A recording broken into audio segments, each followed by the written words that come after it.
Growing up, I was raised in rural Michigan where there was hardly anything to do. If you liked staring at trees and crops and enjoying lots of alone time, that was the place to be. I got out of there as soon as I got a car and enough money to move. I'm not a nature hater, but I'd choose to be by a big city any day.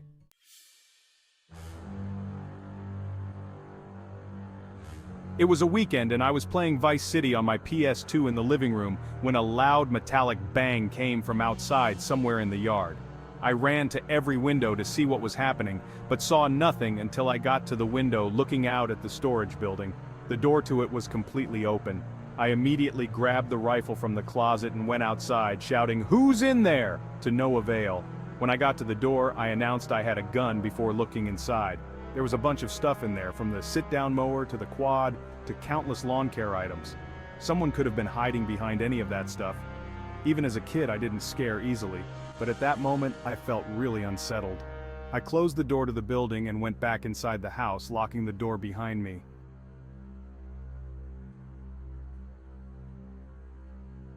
I took the phone with me and was probably about to give up when I heard creaks from upstairs. My heart was now in my throat. I had to ask myself, was I overreacting or was someone really here? I had a guard dog mentality. Even if I didn't love that place, I saw it as mine and my family's, and I had to protect it. But I was in over my head. I grabbed the rifle again and walked upstairs, not saying anything to avoid alerting a potential intruder that I heard them. I made it to the top of the stairs and turned on the light for the upstairs hallway. There were 5 closed doors. 4 led to bedrooms, and 1 led to the bathroom.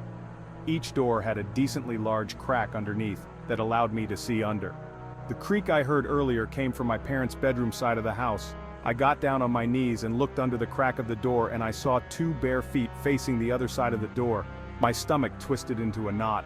The reality of the situation became very real, and I realized I wasn't ready to threaten or, God forbid, shoot someone. I quickly went downstairs and hid in the bathroom to call my dad again.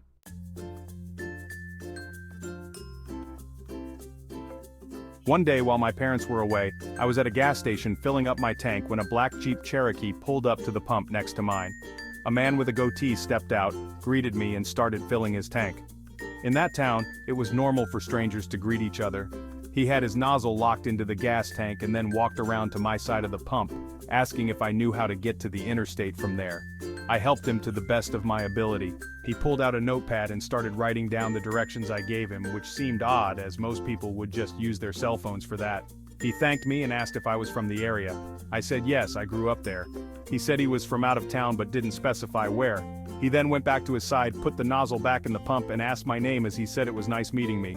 I told him my name was Kate, and he said it was a lovely name before getting back into his car. As I got into mine, I drove out first and turned left to go up the road back home. A few minutes later, I was approaching our turn into the driveway.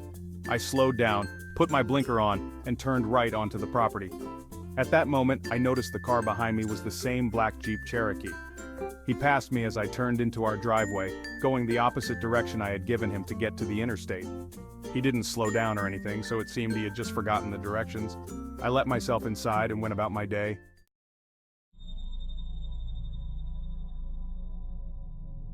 When I returned home hours later and walked from my car to the house, I heard a man's voice from somewhere in the woods call out, "Kate!" I got chills, looked around, and then rushed inside, slamming the door shut. The neighbors all knew my name, but the houses are not close together, so it was unlikely one of them was calling my name like that. I decided to call my parents and tell them. They said it must have been one of the neighbors and that they might knock on the door. I didn't tell them about the encounter at the gas station. The next day, which was a Saturday, I stayed home most of the day. That night I was going out to meet friends again. After getting ready, I went outside, and as I walked to my car, I heard someone call out Kate again from a not-so-far distance. This time, I ran back inside and locked the door, calling 911 and texting my family. 2 cops showed up, searched the property with flashlights, and told me to call again if it persisted. I didn't feel much better after this.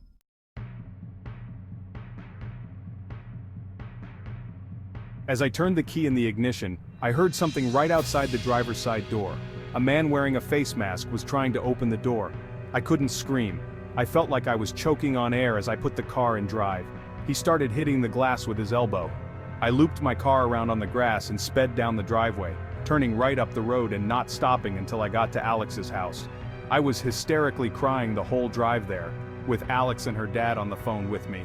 He said he would have come to pick me up if he had known the situation. We called the police together, and a couple of officers went to my parents' house to investigate. One officer came to Alex's house, where I described what happened again. This was probably the most action these cops had seen in a long time in this quiet town. Thankfully, my parents came home the next day and I felt safe staying at home again. I fully believe the man at the gas station followed me home intentionally and scoped the place out, realizing I was by myself. For whatever reason, he toyed with me until he actually tried to pounce. I shouldn't have given my real name and should have been more alert to my surroundings. Some people are nuts and have too much time on their hands. This incident was a huge motivator for me to move out to my own apartment a few months later.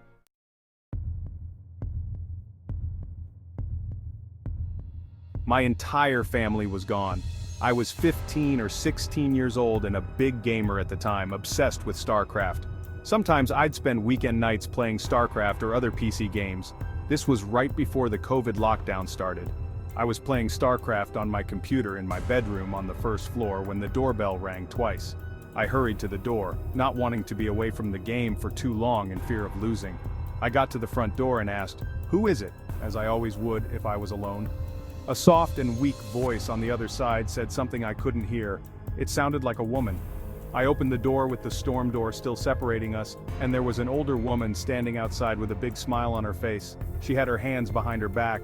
I asked through the door, "Can I help you?" She said she needed to use a phone and asked if she could come inside. Ever since I was a kid, I was taught not to let strangers into the house, including women. I felt awkward and didn't know how to turn her away. I redirected her to the library a few blocks down, knowing it was closed at that point but hoping to get her to leave. She still smiled but said, "That's very rude to turn away an old lady asking for help." I replied that my parents don't allow strangers into the house and slowly started closing the door, apologizing. She stood there, not moving but still smiling, which suddenly felt much more menacing. As I walked back to my room, the doorbell rang again. There was no way I was opening the door. That woman radiated weird vibes from the start. Maybe something was wrong with her, but I wasn't opening the door for anyone when I was home alone. I went back to my game, but not long after, I heard a clinking sound from something metal tapping on the window. The window was directly in front of my desk, but the blind was pulled down so I couldn't see what was making the noise. I had an idea though, and the thought that it was the old woman terrified me. I turned off the sound on my computer, not caring about my game anymore. The clanking sound on the window persisted. I said, "F this," and left to a different room.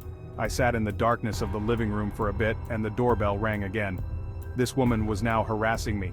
I tried to convince myself she wasn't a threat, just some crazy old woman clueless about where she was. When she rang the doorbell a second and third time, I decided to open the door and ask if there was someone I could call for her. But when I opened the door, there was now a man on the other side, looking about 10 years younger than her. He asked through the storm door if I had seen his mother. I replied that she had come to my door before. He apologized and said she had dementia and got out of the house. I felt bad but still said he couldn't come inside. I told him he could go around back and check, thinking she might be there. He thanked me and walked down the walkway. I thought he went into the backyard, but when I checked, he wasn't there. This was all too weird. I went to bed early that night, falling asleep with the TV on until I heard the clinking sound on the window again. Something metal was tapping on the glass. Remembering the concerned man, I decided to help. I lifted the blind and saw the woman outside my window with the same creepy smile, tapping a kitchen knife on the glass. I closed the blind and crawled back into bed. This didn't feel real. A suspiciously short time later, the doorbell rang 4 times. The clinking on the window had stopped. This felt like a robbery attempt. I stayed in bed, waiting it out. I didn't have a cell phone then and didn't want to call the police for some reason. I waited until it finally stopped. The next morning I told my dad what happened. He said I was smart not to open the door. Everyone agreed it sounded like an attempted robbery. There is a chance the woman really had dementia and the man was her concerned son, but it all seemed too coordinated. Why did he want to come into the house? How did he know she came to my house specifically? Why didn't he go into the backyard to look for her?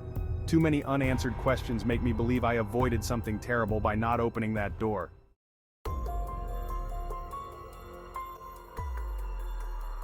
My friend Cody asked me to watch his dog Theo for the night. Theo is a little Pomsky and barks a lot. When he started barking like crazy at something outside, I didn't pay attention, telling him to be quiet. When he went to the back door and kept barking, I figured he wanted to go outside. As I got close to the door, I realized someone was trying to open it from the outside, and through the screen, I saw another guy looking right back at me. This was in the backyard, which was alarming enough, and he wasn't someone I recognized as a family member of Cody's.